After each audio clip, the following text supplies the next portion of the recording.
नमस्कार, मैं रहबर सिबारी। चीन में कोरोना संकट तेज़ी के साथ बढ़ रहा है। जैसा कि संभावना व्यक्त की जा रही है कि शायद भारत में भी वो कोरोना का जो नया वेरिएंट है वो प्रवेश कर सकता है। तो अब सवाल सबसे बड़ा यहाँ पे ये उठता है कि यदि संभावना के अनुसार अगर कोरोना का नया वेरिएंट भारत में प्रवेश करता है और तेज़ी के साथ फैलता है, अर्थात तीसरी लहर आती है, तो क्या इसका ठिकरा राहुल गांधी की पदयात्रा पर फोड़ा जाएगा? सबसे बड़ा सवाल यहाँ पर यही उठता है। हम आपको बता दें कि पिछले दिनों केंद्रीय स्वास्थ्य मंत्री ने राहुल गांधी को उस समय पत्र लिखा जब राहुल गांधी की भारत जोड़ो पदयात्रा राजस्थान में थी और वहाँ के 2 दिवसीय दौरे पे पदयात्रा चल रही थी। उस पत्र में लिखा गया कि आप अगर अपनी पदयात्रा जारी रखते हैं तो कोरोना प्रोटोकॉल का पूरी तरह से पालन कीजिए। आपकी यात्रा में जो लोग भी शामिल हैं वो लोग सबके सब मास्क लगाएं, प्रत्येक समय सैनिटाइज करते रहें खुद को और सोशल डिस्टेंसिंग बनाए रखें। इसके अलावा जो लोग भी पदयात्रा में शामिल होते हैं बाद में उनको आइसोलेट भी किया जाए और यदि अगर ऐसा नहीं कर सकते हैं तो राष्ट्र हित में, देश हित में पदयात्रा को रोक दिया जाए, स्थगित कर दिया जाए। हालांकि ये अलग बात है कि पदयात्रा राजस्थान से निकलकर दिल्ली में पहुंची, जहां पे भारी हुजूम लोगों का उमड़ा और राहुल गांधी ने लाल किले से संबोधित किया और दुनिया भर के आरोप प्रत्यारोप लगाए। बहरहाल हमको अभी इसमें नहीं जाना। जब ये पत्र स्वास्थ्य मंत्री ने जारी किया राहुल गांधी को, तो राजस्थान के ही 3 मंत्रियों ने उसका जवाब भी दिया और संसद में भी ये बात कांग्रेसी सांसद ने उठाई कि अगर कोरोना वाकई देश में प्रवेश कर सकता है, संभावना व्यक्त की जा रही है, उसका डर है, तो आप कोरोना को लेकर नियम पारित कीजिए, नियम जारी कीजिए और वो नियम सिर्फ और सिर्फ राहुल गांधी की पदयात्रा को लेकर ही नहीं बल्कि समूचे देश पर उस नियम को लागू होना चाहिए। कहीं भी भीड़ इकट्ठा ना होने दिया जाए, किसी भी प्रकार का कोई कार्यक्रम ना रखा जाए, यहाँ तक कि संसद को भी स्थगित कर दिया जाए और ऑनलाइन संसद को चलाया जाए। हालांकि ऐसा होता नहीं दिख रहा, ये सांसद ने कहा और सांसद ने सीधे सीधे आरोप भी लगाया कि राहुल गांधी की पदयात्रा को रोकने के लिए ही, भारत जोड़ो पदयात्रा को रोकने के लिए ही कोरोना का हौवा बैठाया जा रहा है सरकार के द्वारा और मीडिया के द्वारा। दोस्तों, अगर आपको याद होगा 2 साल पहले जब कोरोना की दूसरी लहर जब आई थी, जो भयावह स्थिति समूचे देश में कोरोना की दूसरी लहर के दौरान हुई थी, उसी समय पश्चिम बंगाल में चुनाव चल रहा था। बड़ी बड़ी रैलियां हो रही थीं। सिर्फ कांग्रेस पार्टी ने अपनी रैलियों को स्थगित किया था, बाकी और सभी ने बड़ी बड़ी रैलियां आयोजित की गई थी। उन रैलियों में न तो जो बोलने वाला था, जो वक्ता था, उसी ने मास्क लगा रखा था, न रैली में शामिल होने वालों ने मास्क लगा रखा था। सोशल डिस्टेंसिंग के दूर दूर तक कोई पता नहीं था और यहाँ तक कि पश्चिम बंगाल के जो मौजूदा मुख्यमंत्री हैं ममता बनर्जी, उन्होंने भी ये कहा था उस समय कि कोरोना संकट के देखते हुए जो 6 से 7 चरणों में चुनाव कराया जा रहा है उसको 2 या 3 चरणों में ही कराया जाए। लेकिन ऐसा हुआ नहीं था, बल्कि चुनाव अपने ही समय अनुसार हुआ, 6 से 7 चरणों में हुआ और बड़ी बड़ी रैलियां भी आयोजित की गई। हालांकि उस समय मीडिया ने ज़रा सा भी एक बार भी चूँ नहीं किया कि हाँ, इस तरह की रैलियों पर रोक लगनी चाहिए, या उस समय के जो स्वास्थ्य मंत्री हैं उन्होंने भी इस तरह का लेटर किसी को भी जारी नहीं किया कि हाँ, इतनी बड़ी रैलियां इस भयावह स्थिति में आयोजित ना की जाएं।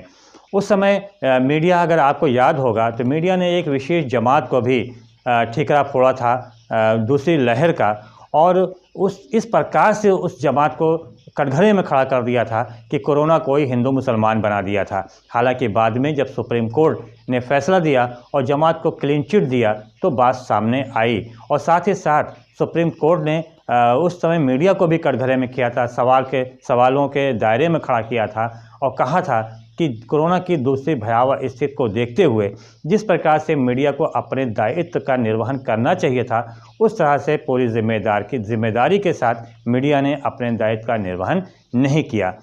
हालांकि मीडिया ने किसी भी प्रकार की कोई माफ़ी आज तक संबंधित जमात से नहीं मांगी। बहरहाल हमको उस पर भी बहस नहीं करना चाहिए। आज के दौर में जो डर है कि हम चीन से कोरोना वायरस का जो वेरिएंट है वो भारत में प्रवेश कर सकता है और तीसरी लहर उत्पन्न हो सकती है। अगर ऐसी कोई संभावना है तो सबसे पहले तो ये होना चाहिए, ठोस कदम उठाना चाहिए कि जो चीन की फ़्लाइटें आ रही हैं भारत में, उन फ़्लाइटों पर ही रोक लगा देनी चाहिए।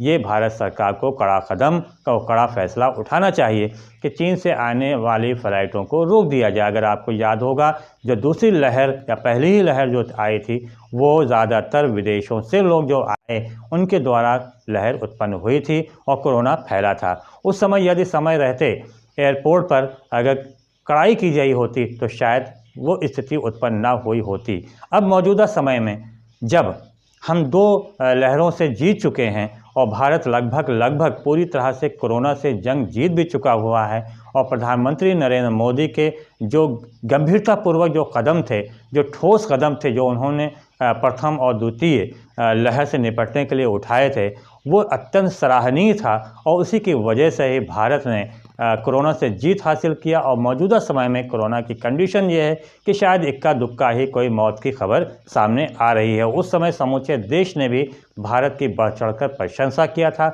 और प्रधानमंत्री नरेंद्र मोदी की भी प्रशंसा किया था, जो वाकई प्रशंसनीय थे भी कि जिन्होंने बड़ी मजबूती के साथ कोरोना से जंग को जीतने में भारत को आगे किया था।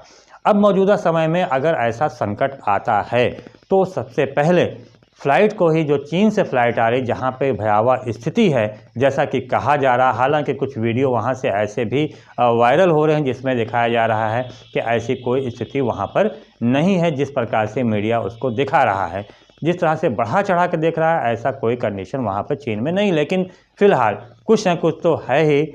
अगर होता ना तो धुआं ना उठता। बहरहाल हमको इससे मतलब नहीं कि चीन में क्या हो रहा है, हमको इससे मतलब है कि भारत में कोरोना की तीसरी लहर ना आने पाए। इसके लिए सबसे पहला काम तो यही होना चाहिए कि एयरपोर्ट पर सख्ती बरतनी चाहिए।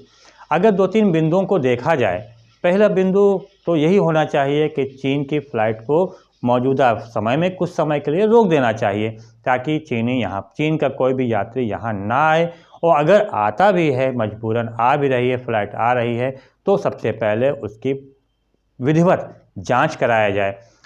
ज़्यादा से ज़्यादा एयरपोर्ट पे 1000, 2000, 5000, 10,000 से ज़्यादा यात्री प्रतिदिन नहीं आ रहे होंगे। अगर इन 10,000, 20,000 यात्रियों की प्रतिदिन जांच कराया जाए और विधिवत जांच कराने के बाद यदि कोई कोरोना संक्रमित पाया जा रहा है तो उसको वहीं पे आइसोलेट कर दिया जाए तो शायद तीसरी लहर देश में फैलने ना पाए।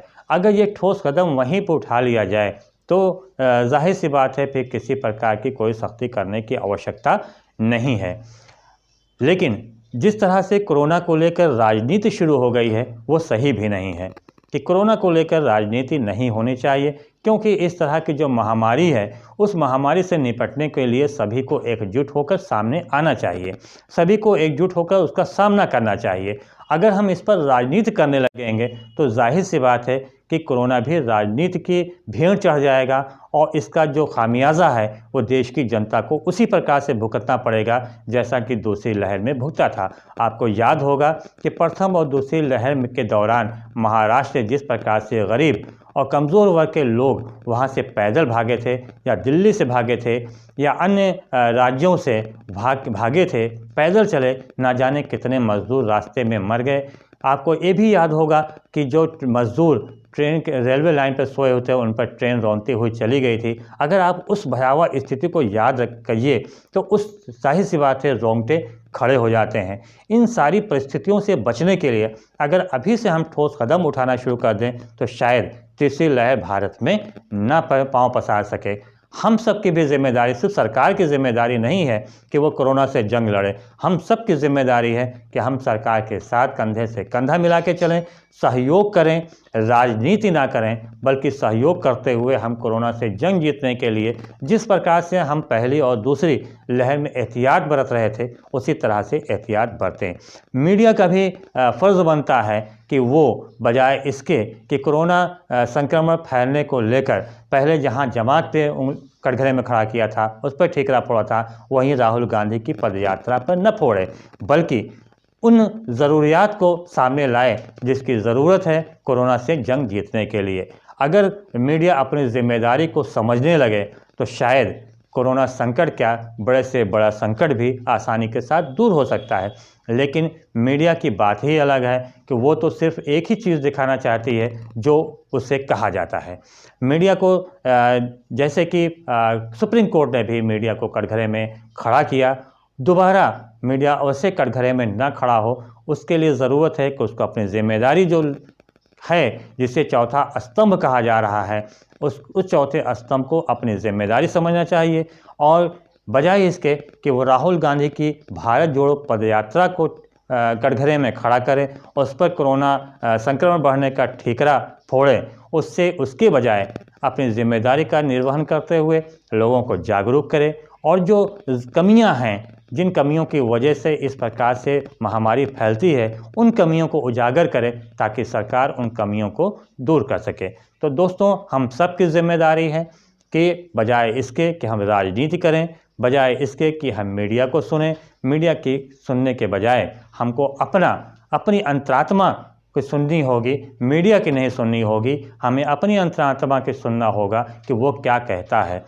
अगर हमारा दिल कह रहा है, हमारा दिमाग कह रहा है कि हमको ऐसी महामारी से बचना है, तो हमको अपनी ज़िम्मेदारी का निर्वहन पूरी ईमानदारी के साथ करना होगा। लेकिन जिस प्रकार से लापरवाही हम लोगों ने शुरू किया वो भी गलत है। हम लोग ना तो मास्क लगा रहे हैं, ना किसी प्रकार का कोरोना प्रोटोकॉल का पालन नहीं कर रहे हैं। भले ही कोरोना अपने देश में नहीं है, भले ही राजनीति का शिकार कोरोना होकर रह गया, लेकिन किसी भी तरह की महामारी या बीमारी से बचने के लिए हम सबको खुद एहतियात बरतना होगा, स्वच्छता रखनी होगी और बेहतर स्वास्थ्य के लिए हम सबको एहतियात बरतना होगा। तो दोस्तों, अगर हमारा ये वीडियो पसंद आया हो तो ज़्यादा से ज़्यादा लाइक कीजिएगा, शेयर कीजिएगा, कमेंट कीजिएगा और जो लोग हमारे चैनल पर नए आए हैं वो लोग सब्सक्राइब ज़रूर कीजिएगा। बहुत बहुत धन्यवाद। जय हिंद, जय भारत।